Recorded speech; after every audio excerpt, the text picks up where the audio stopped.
Hi అందరికీ welcome back to my channel. ఈరోజు 7వ శనివారం పూజ చేసుకుంటున్నాము. ఎలా చేసుకున్నామో మీరు కూడా చూసేయండి.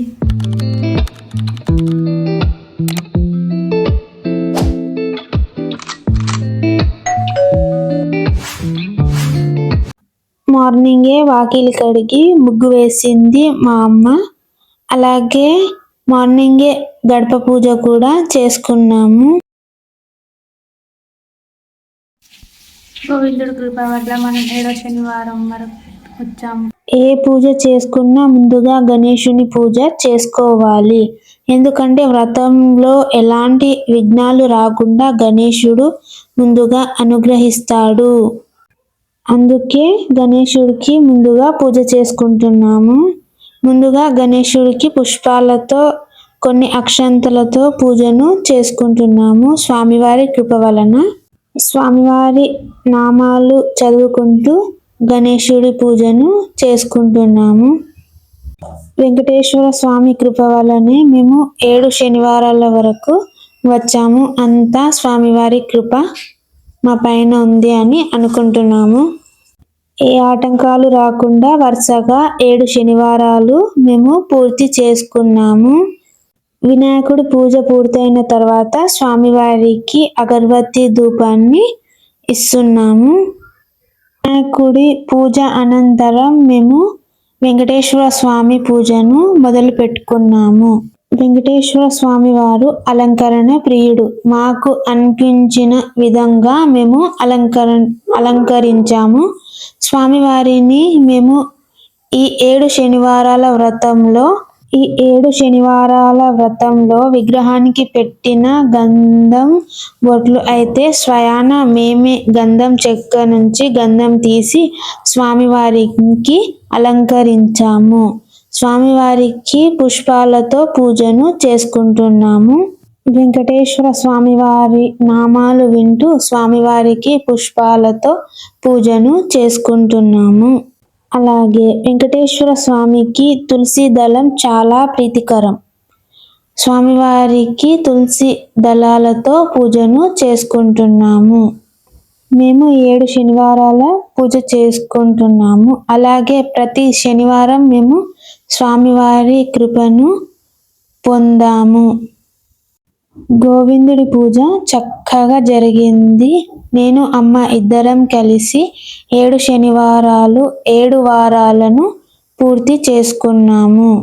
స్వామివారి పూజను పద్మావతి అలవేలు మంగ అమ్మవారికి కుంకుమార్చనను కూడా చేసుకున్నాము. అమ్మవారి నామాలను వింటూ అమ్మవారికి కుంకుమార్చనను చేసుకున్నాము. మా 7 వారాలు అయితే పూర్తయింది. కానీ మేము వడ్డీ వారం కూడా చేయాలి అనుకుంటున్నాము. మా వడ్డీ వారం ఎలా జరిగిందో మీకు నెక్స్ట్ వీక్లో తప్పకుండా పెడతాను. స్వామివారి పూజ అనంతరం స్వామివారికి మేము అగరబత్తి ధూపాన్ని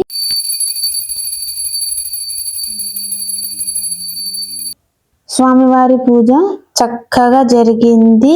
చూడండి మీరే. మేము ప్రతి వారంలో ఏదో ఒకటి నేర్చుకున్నాము. స్వామివారి పూజలో 7 శనివారాల్లో 7వ వారం పూజ చక్కగా జరిగింది. నేను అమ్మ ఇద్దరం కలిసి చేసుకున్నాము. అంతా స్వామివారి దయ. అలాగే స్వామివారిని ప్రార్థించుకున్నాము. మరియు తప్పులుంటే క్షమించమని కూడా కోరాము. నేను స్వామివారి పంచామృత తీర్థాన్ని స్వీకరించాను స్వామివారి ప్రసాదంగా. పూజ అయిపోయింది. పూజ మాత్రం చాలా బాగా జరిగింది. మా 7 శనివారాల పూజలో ఒక చక్కటి సన్నివేశం జరిగింది. అదేంటంటే మా 7 శనివారాల పూజ మేము ఇలా చేసుకున్నాము. మాకు సత్యనారాయణ స్వామి వారి పూజకు పిలుపు వచ్చింది. మేము సత్యనారాయణ స్వామి పూజకు వెళ్ళాము. చూడండి చక్కగా సత్యనారాయణ స్వామి పూజ జరిగింది. మా అమ్మ నేను ఇద్దరం ఇక్కడ ప్రార్థించుకున్నాము. అక్కడే స్వామివారి ప్రసాదాలను స్వీకరించాము. సత్యనారాయణ స్వామివారి దగ్గర మేము ప్రసాదాన్ని స్వీకరించాము. అక్కడ ప్రసాదం తినేసి మేము ఇంటికి వెళ్ళిపోయాము. ఈవినింగ్ ఫ్రెష్ అప్ అయ్యి మేము స్వామివారికి హారతిని ఇచ్చాము. గోవింద గోవింద. స్వామివారికి 7 పిండి దీపాలు చేసి నెయ్యితో వెలిగించుకున్నాము. చూడండి ఎంత చక్కగా వెలుగుతున్నాయో పిండి దీపాలు. ఈరోజు పూజ మాత్రం చాలా బాగా జరిగింది. ఈవినింగ్ నేను ఈరోజు గోవింద కోటి రాస్తున్నాను. చూడండి మా స్వామి అయితే ఎంత కళగా ఉన్నాడు చూడండి. పూజ మాత్రం చాలా బాగా జరిగింది. స్వామివారి నామాలు రాస్తున్నంతసేపు మనసు ఎంతో ప్రశాంతంగా ఉంది. నిరంతరం నామస్మరణే అన్నిటికంటే పెద్ద పూజ. అలాగే మనకు మనసు శాంతిగా ఉంటుంది. స్వామివారి నామాలను రాస్తూ ఉన్నప్పుడు లేదా వింటూ ఉన్నప్పుడు నేను గోవింద కోటిలో గోవింద గోవింద అని నామాలను పూర్తి చేశాను. స్వామివారి నామాలను పూర్తి చేసి ఈవినింగ్ స్వామివారి పూజలో ఈరోజు కిచిడి చేసి పెట్టాము 7 శనివార వ్రతంలో.